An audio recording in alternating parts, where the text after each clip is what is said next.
Aries, welcome to your November 2016 Self-Empowerment Love Tarot reading. It's Rena here, and I'm putting the self-empowerment part on there so that people use these to better their lives instead of trying to control outer events, other people, because that's what I always tell people, that when you change everything around you. But if you are looking for other people to change first, good luck with that.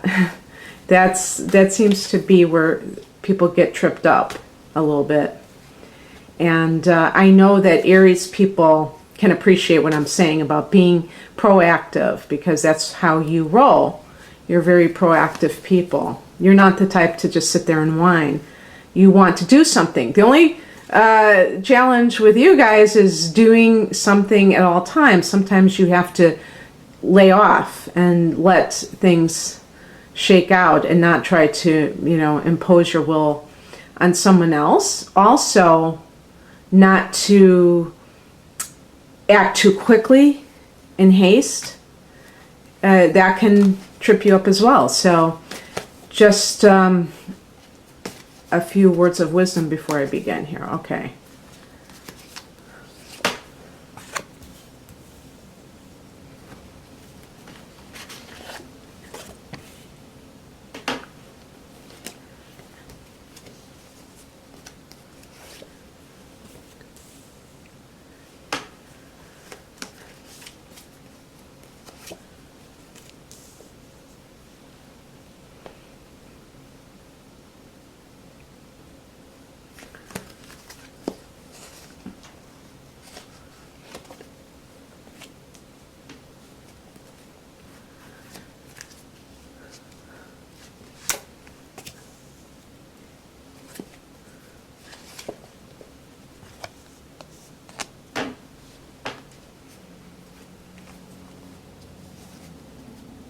Okay, I picked also a card from the bottom of the deck to go along with the outcome, because of the nature of that card.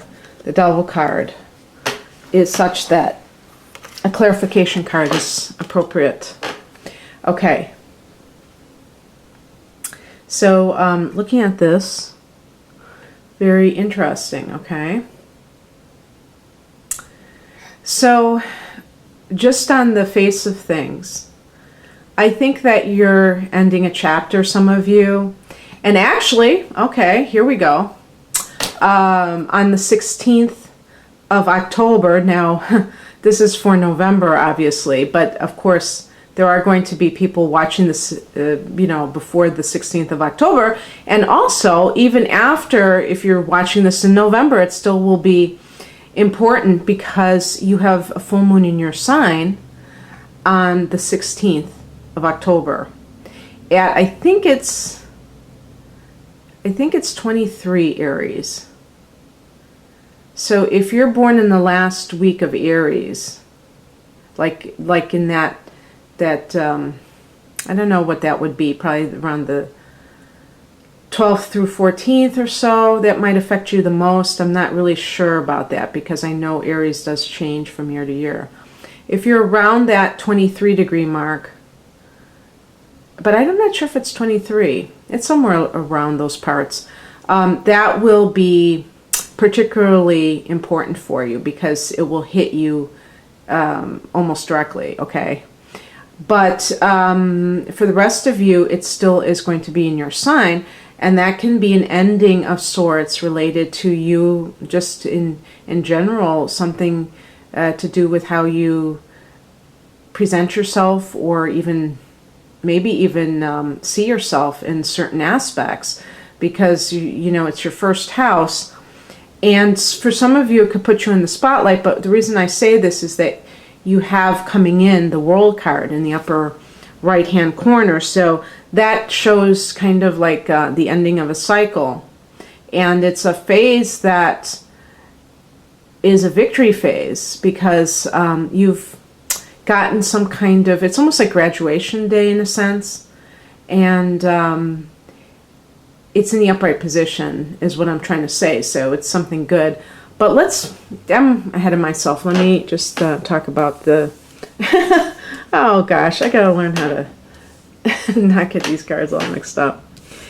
Maybe I need a grippy mat. The overall theme of November in your love life is the Seven of Cups. So sometimes this can indicate just downright confusion. Things aren't as they seem. I just did a reading where I picked the Moon card, and it's the same sort of vibe. Where with this card, it could be just that you have a wealth of opportunities in front of you, maybe different people that you're interested in. It could involve a water sign too. I would say if it is a water sign, it's possible that they're being deceptive with you. So that would be Cancer, Scorpio, Pisces. If I'm going to have to pick on or pick one of those, probably Pisces. Because Pisces is ruled by Neptune, which is deception or illusion of some sort. Obviously I'm not saying that Pisceans are across the board, deceptive, but it's really kind of a murky area because, Pisces deals with, and Neptune deals with the spiritual realm, and that is indistinct. It's not flesh and bones. If I hold up my energy oracle deck, you can see it. It's solid. Everything is energy, but some of it is more dense. And so it's a very ethereal energy.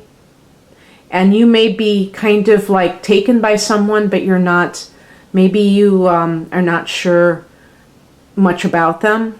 And so you're a little bit confused about which direction to go in. Let's look at the recent past. We have a card that's more like Aries.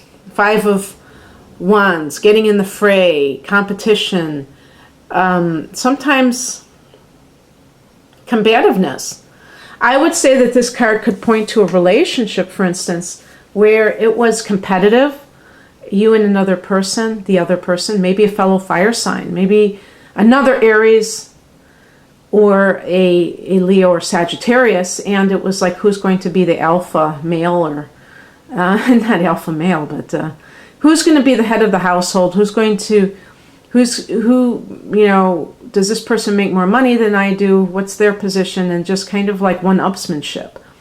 That kind of relationship is unhealthy, obviously, but what's happening now for you, or what could be happening, is that if you've left a relationship and you're now on the market, as they say, you may still be a little bit confused as to how to proceed.